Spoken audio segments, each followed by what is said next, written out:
Thank you. I had so much fun on the last panel. I'm going to do another one here. Would everybody please come in from the tea room and take your seats? We are going to talk in this session about what in shorthand terms can be called web diplomacy. And I think it's important from our perspectives, this is a perfect segue from the last panel in 24/7 News, because as we were talking about how the new news cycle has changed the way the public deals with information and looks at foreign policy, the web has changed those things even more. I mentioned in my remarks in the last panel that these new technologies have had a liberating effect in the sense that we as individuals are no longer dependent on the schedules of news organizations. Really, the father of that was Ted Turner giving us 24-hour news on CNN at first. That relates back to the previous panel. But the fact now is that we can go find information for ourselves. It's not necessarily being citizen journalists, but as news consumers, we are newly independent. We can go from site to site. Any one of us can read a paper from India, a paper from the United States, a paper from Japan, from any number of countries at any time. We can watch streaming videos from any number of countries' news networks. The internet allows us access to information at unprecedented levels.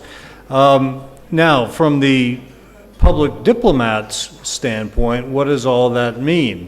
You have a public that is hungry, but is perhaps only selectively hungry. You have a capability of delivering almost infinite amounts of information. What do you do with that? Well, first thing you have to realize is you need to be out there. You need to meet basic demand. I cannot imagine a country now with a diplomatic corps that was not concerned about having a presence on Facebook. It's just something that you need to do. That's the realities of the new media and the realities of the new media audience. You have to be able to use the social media, whether it's Twitter or Flickr or Facebook or YouTube. The fact is that each of those collectively have huge, huge audiences. And to use the American baseball expression, you have to touch all the bases. And any country that doesn't do that is leaving a significant flaw in its public diplomacy strategy.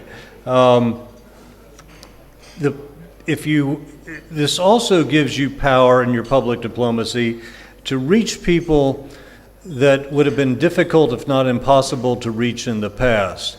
As we've seen, with a few exceptions, it is, and the quote that Nick Gowing put up on the screen at the end of his talk illustrates, governments can't really stop communication.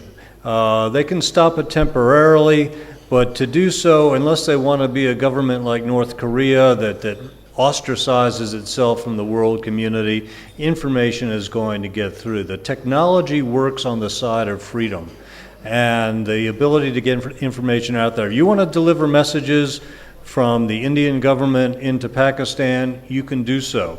You can do so on media of your choosing. They will have varying sizes of audiences, but you have to realize that you can do that. You have to use all these different channels. Now, I also want to introduce a word of caution here. It is very easy to be carried away by the promise of internet and other new media, mobile phones and what have you.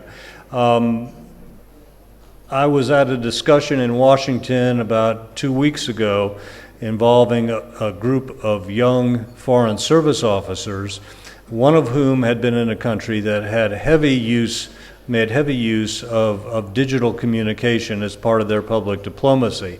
And he made what I thought was a very good point, that it's great to do that to make initial contact, but new media do not replace face-to-face meetings. Do not replace more personal contact.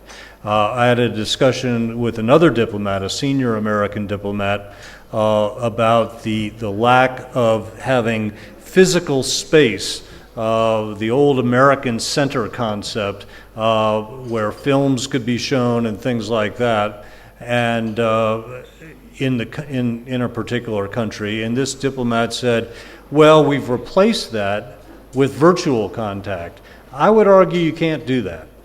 You can supplement traditional diplomacy with virtual contact. You can make initial contact over the web, but to say that we have moved into this area of web diplomacy and we can throw out old-fashioned diplomacy, I think is a dangerous error, and it will leave a lot of people whom you should be reaching unreached.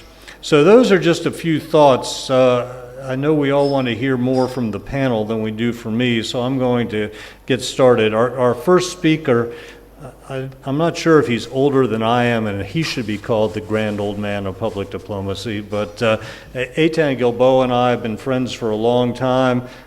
His work in international communication and public diplomacy makes him one of the world's leaders in this field, and he's going to give us an overview of this general topic, and then we'll move through a series of speakers with very diverse experience and viewpoints, and what I'm going to try to do is reserve as much time as possible. I've urged everybody to be very tight on their time, because we want to take as many questions as possible. That last session, there were too many people who didn't get to ask their questions, so we'll try to remedy that this time. Okay, Eitan, it's yours.